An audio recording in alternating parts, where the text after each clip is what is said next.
Myself, Deepa, working as an assistant professor, senior grade in the Department of ECE in Kongu Engineering College. Now, let us discuss about the Wlan topology. Topology is basically the arrangement of nodes. So, in Wlan networks, how the nodes have been arranged. That only we are going to discuss. Basically, WLAN has been classified into infrastructure network and infrastructure-less network. Infrastructure network.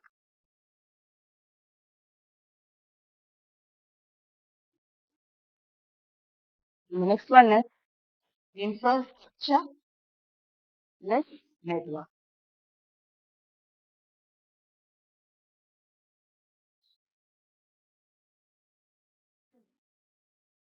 Now, first we can discuss about the infrastructure network.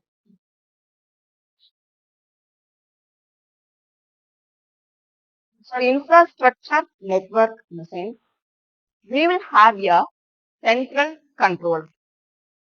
So, we can take an example of a Wi-Fi network. See, if you see in the Wi-Fi network, we will have a central controller. So, which one is the central controller? The access point. So, here, if you see, we will have an access point. Under the access point, we will have multiple users. Say, for example, user 1, user 2, user 3, and it goes on. And here, if you see, the access point will be connected to the distribution system.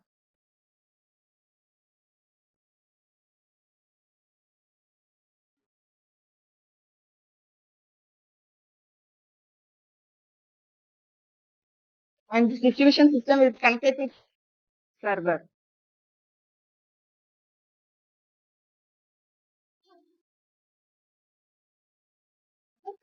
So if you take in real-time example, in our department, we have several classrooms, and in each classroom, there is an access point.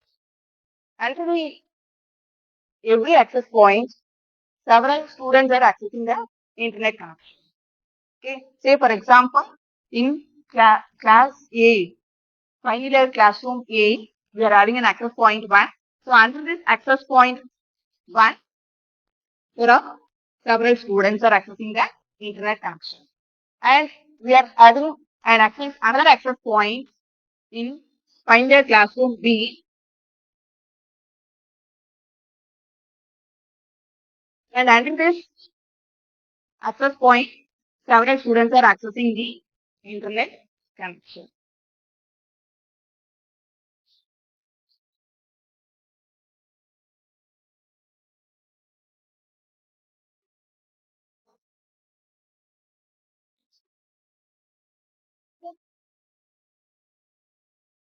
So this network or this topology, we used to say it as a basic service set.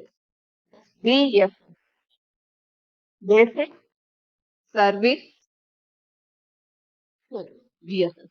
So for this network, we used to say it as BSS1, and for this network, we can say it as a BSS2.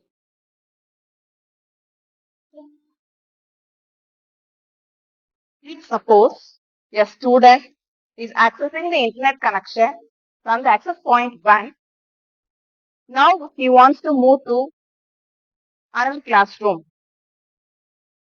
Then it is possible. Here, you can move from this classroom to this classroom, and then he can continue the internet connection from this access point. Thus, there is a coverage. There is an overlapping of coverage. And we used to see this technique as handoff. So we don't want to go much in depth about this handoff concept. So there is a possibility of a student to have a continuity of the internet connection from access point 1 to access point 2. It is possible. So here, this channel or this topology, we used to call it as extended services.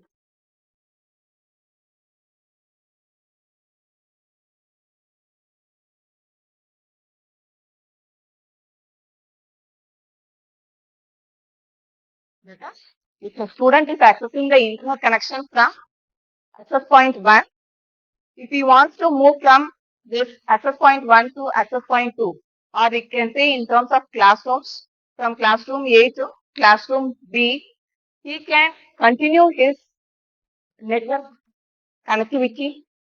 Okay. And the continuity of this connectivity is supported by a topology called extended basic services. Extended basic,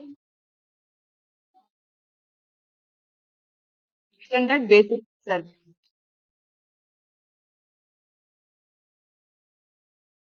So that's all about the infrastructure network. Next we can discuss about the infrastructure less network.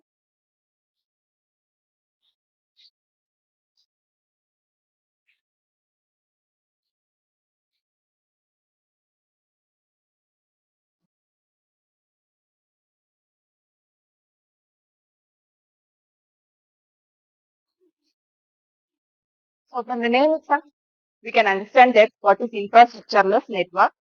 So infrastructureless network means you don't have any infrastructure.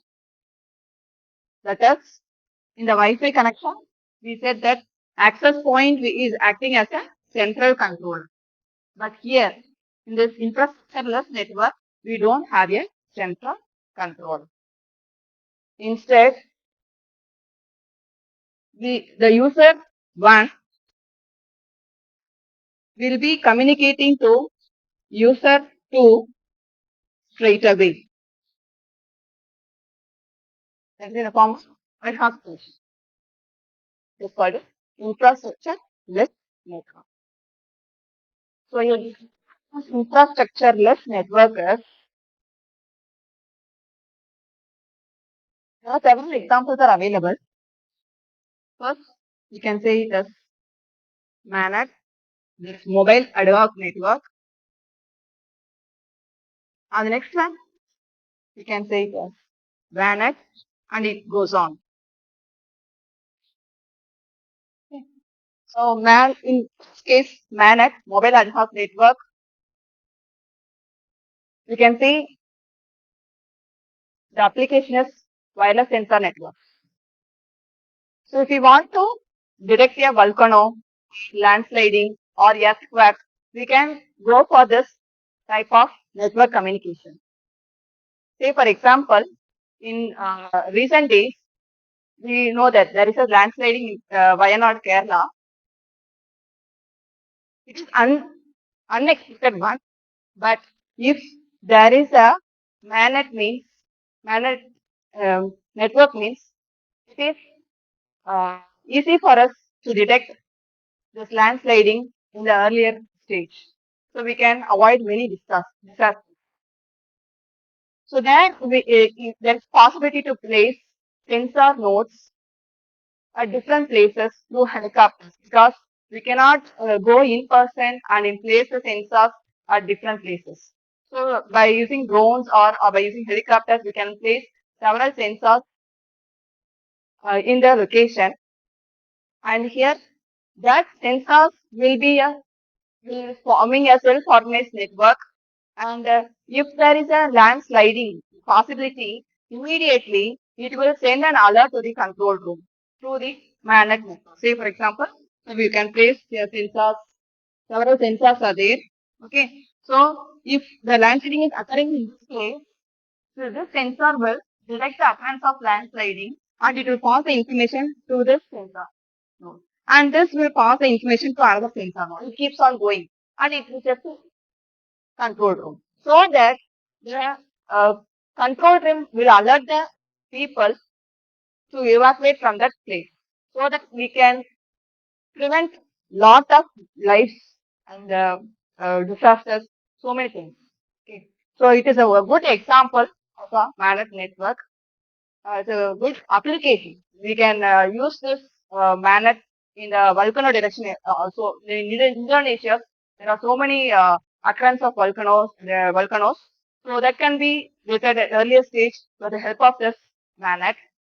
And if coming to the second example of managed is vehicular ad-hoc network. In this vehicular ad-hoc networks, the vehicles are communicating to one another. So the vehicles here acting as a node. Okay. If there is a collision in the roadside, so the detection of the collision is done, and that information will be passed to another vehicle, and that information will pass to another vehicle. So it alerts every user.